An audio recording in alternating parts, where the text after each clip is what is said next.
Brought to you by Penguin.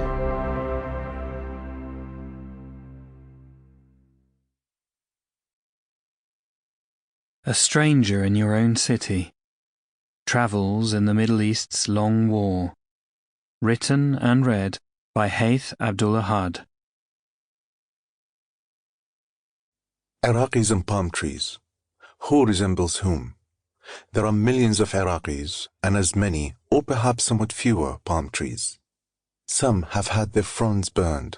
Some have been beheaded.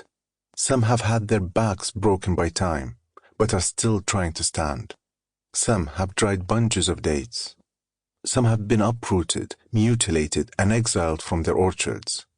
Some have allowed invaders to lean on their trunk. Some are combing the winds with their fronds. Some stand in silence. Some have fallen.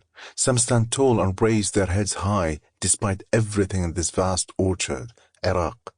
When will the orchard return to its owners?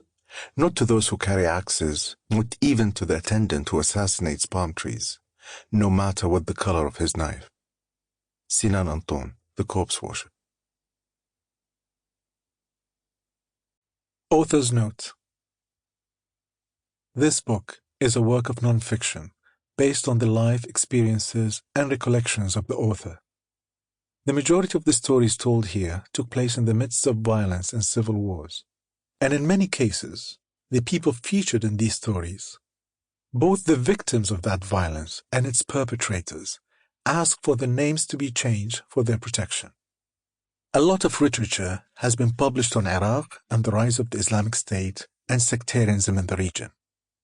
And the author is indebted to many writers and journalists for their brilliant books on these subjects.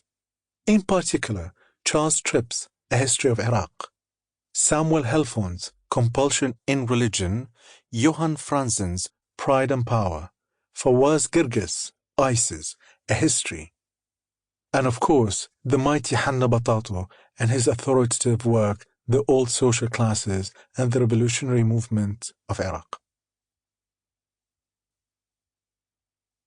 Prologue. Hotel room, Baghdad, 2007. Late at night, I am awake in my hotel bed, listening to the sounds of a city at war, the distant thuds of mortars crashing in the green zone, the monotonous din of supply convoys, shrouded in the safety of the dark curfew hours. There are rumblings in the street below and the howling of street dogs. Dawn will break soon. The clashes will resume. Car bombs will start blowing up in the morning rush hour. The sounds, like the war, have become repetitive, rhythmic, and very predictable. Like insomniacs counting sheep to fall asleep, I play my own game, sifting through the faces of friends from pre-invasion days. I try to place each one on the sectarian map of a fragmented city. Tonight, I mentally run through a faded school picture taken on a spring day in 1991, just before the Second Gulf War. A group of friends in high-waisted jeans and tucked-in t-shirts posing in front of the tall, imposing brick facade of the Jesuit-built, subsequently nationalized school.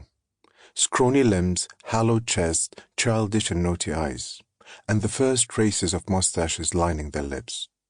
I try to imagine their lives in the context of the civil war raging outside my hotel room. Who was a Shia and who was a Sunni? How many were kidnapped and how many killed? How many members of militias and how many in exile? Those with easy-to-classify family names emerge first. Ahmed must be a Shia. Ra'id is a Sunni. He used to be proud of a distant tribal relation to the great leader, an association that must haunt him in these days of Shia death squads. Basil was Christian and had long since left Iraq. The game is hard. Old memories can't always be translated into the latest sectarian terminology, and I fail to place most of my friends on the new sectarian map of Baghdad. The poet, who I presume to be a Shia, just because he lived close to the Shia shrine in Kadhimiya, turned out to be a Sunni from Mosul. He dallied with radical Islam, grew a long beard, and flirted with Sunni insurgents, before fleeing from Shia death squads into Syria. He could have been a useful contact in these days, but when a few years later I met him... Sample complete. Ready to continue?